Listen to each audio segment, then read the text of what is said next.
Welcome to the Influential Personal Brand Podcast. This is the place where we help mission-driven messengers just like you learn how to build and monetize your personal brand. My name is Rory Vaden, and I'm the co-founder of Brand Builders Group, a Hall of Fame speaker, and New York Times bestselling author. And this show is to help experts learn how to become more wealthy and well-known. I know you're going to love it. Thanks for being here. Let's get started. Do you have a dream that feels just slightly out of reach? Like you've got this thing that you really want to do, and maybe you haven't even told anyone, but it just feels a little impossible. Well, we're going to talk about how do you set big goals today and how to actually reach them. And I think, first of all, we should talk about what are big goals. And big goals are things that stretch you. Big goals that are things that take you out of your comfort zone.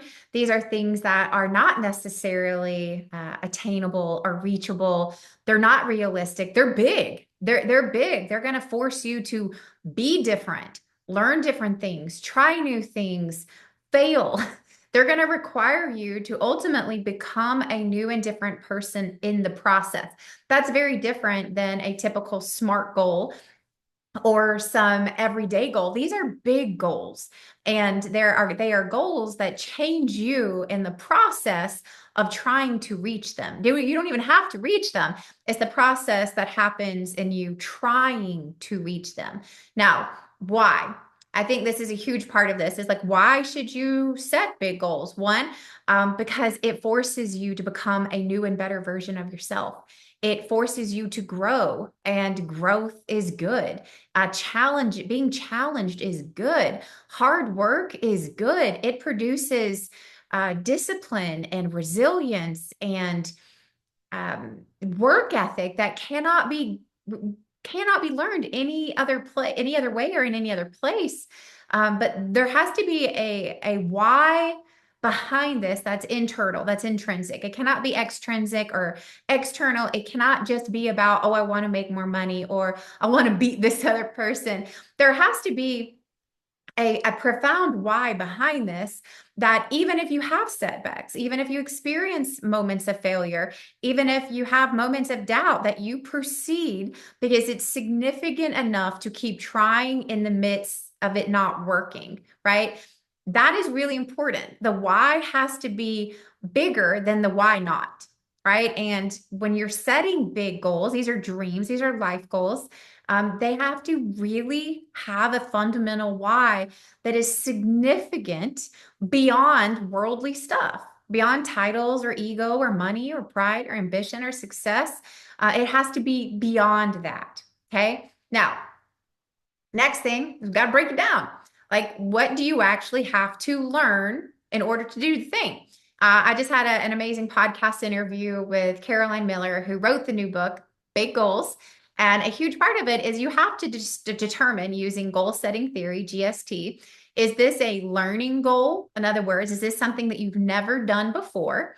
Or is it a performance goal, which is you've done this before, but the goal is to do more of it or do it better, right? So first and foremost, you have to determine in this big goal, what am I going to have to learn?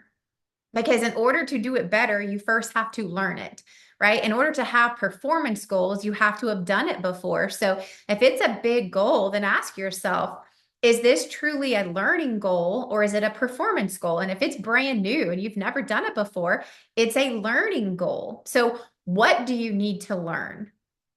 Who do you need to learn from?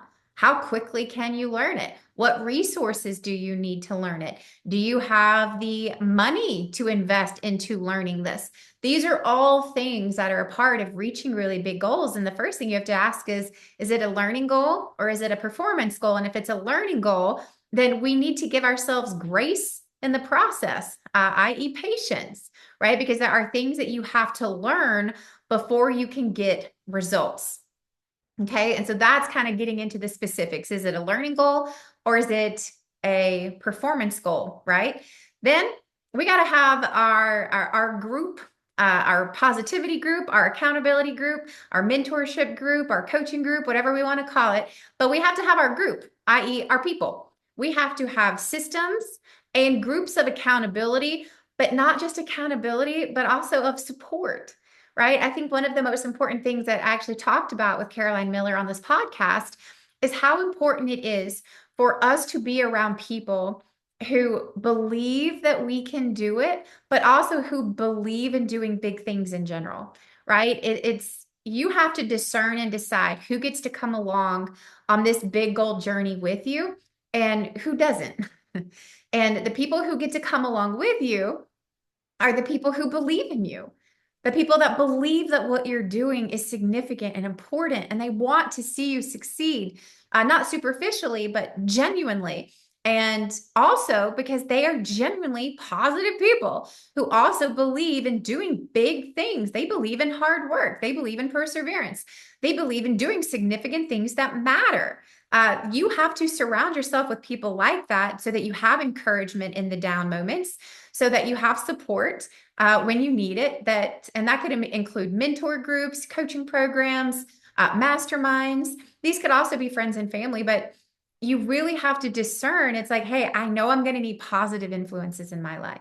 I know I'm going to need people who believe in me, believe in what I'm doing, and also who just believe bigger in general. So, right. So that's your group, right? Systems and people of accountability, but not just accountability, but support, right? But this also includes a peer group of learning from people who've done what you've done in a way that you can also do it, right? So that's looking for mentors, coaches, role models who have achieved what you want to achieve in a way that you can do it, right? So I think about myself all the time when I'm looking for a different coach or a mastermind to join. And it's like, it's one thing to go, I know they've done it, but I also have to discern, did they do it in a way that I think would work for me? Right? Like, do they do it in a way that I'm like, I could follow in those footsteps? Like, hey, there's a system there that I could execute. The way that they've done it, I could learn that. I know about myself, like I personally don't learn well in course format, right? So buying courses isn't going to work for me. I am a tactical, hands-on, in their environment learner. I need to do it with someone and I need to do hands-on learning, like on the job training is how I learn. And so I've got to discern what is the way that I can do it and can I afford it, right? Or if I'm going to have to slow it down and pace it out. But this is giving myself grace to do something that is big that I haven't ever done before. But also the time to do it with people who believe in me, who will support me, but then also discerning who I need to learn from. And it's not anyone. It's a specific type of person, so that I can follow in those footsteps and learn in a way that I can digest and do it in my unique way, right? So those are all systems of accountability and your people group, right? Next is we're going to have to build some resilience to do big things. And that includes discipline. That includes perseverance. That includes some grit, right? We're going to have to mentally note in advance if we're going to do something big, what could go wrong and what am I going to do when, probably not if, but when that thing happens. Prepare in advance for setbacks. Don't get caught off guard. Fully expect them so that when they come, they don't shut you down. They may be naysayers. What are you going to do if they come your way? There may be setbacks. It may go slower than you want. So what are you going to do if that happens? Things may break. Things may fail. Things may not launch well. It may not go the way you want. What are you going to do if that happens? Know in advance so that when it comes, you have a plan in place to keep moving forward. Because if you don't, these are the things that knock us off the horse. These are the things that throw us off the rails. And if we're not prepared, we lose so much time that we give up. We give up hope. We give up that this even is something we wanted to do. And so we stop. And the only failing that happens is when we quit. Not quit the things that we decide are no longer good for us, but we quit the things because they got too hard for us. There's a difference between quitting because it's no longer good for me and quitting because it just got too hard for me. Don't quit because it gets hard. That's where character is built. That's where you are built. Don't quit because it gets hard. You quit when it's no longer good for you, but just remember, hard things are good for you.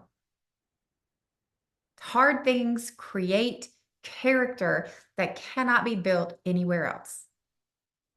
But that is up to you to discern what those things are, but prepare in advance. Prepare in advance for them. Next, take consistent action. Consistency, right? It's not the first time you've ever heard this, won't be the last time you ever heard this. And that's because it's true. Consistency is important, right? Small, consistent steps are bigger than inconsistent, are more important than bigger, inconsistent ones. So it is important that we go like these are the daily consistent things that need to happen that eventually will snowball into the bigger things.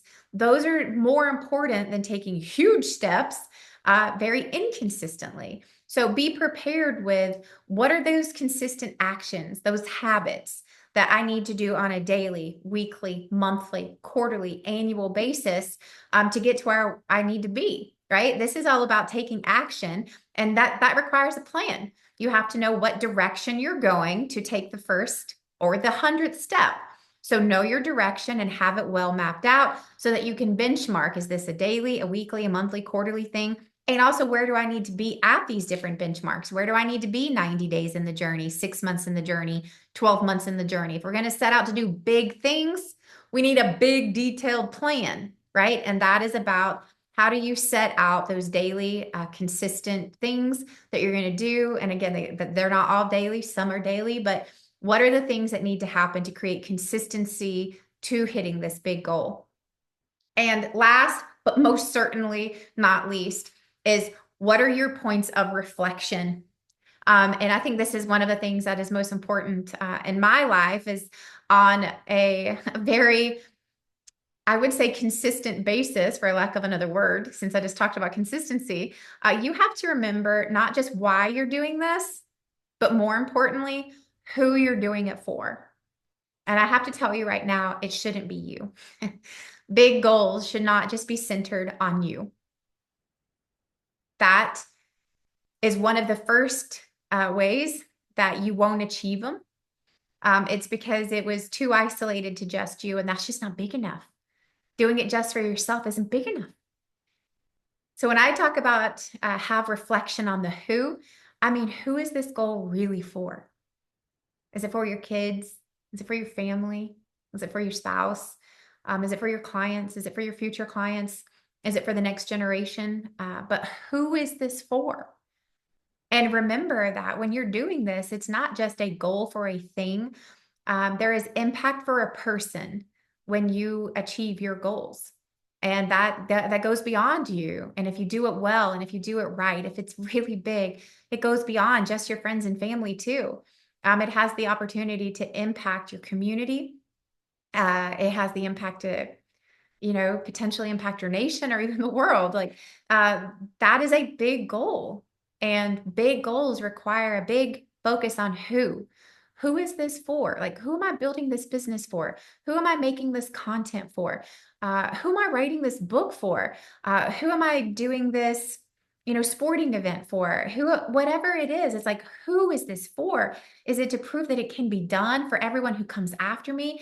Is it to put a stop to the chaos that's happening in and around, my community? Who is it for? And if you remind yourself and remember that there are people at stake here, then that is what gives you some endurance, that gives you some ammunition to push through on the dark nights when you're like, what am I doing? What was I thinking?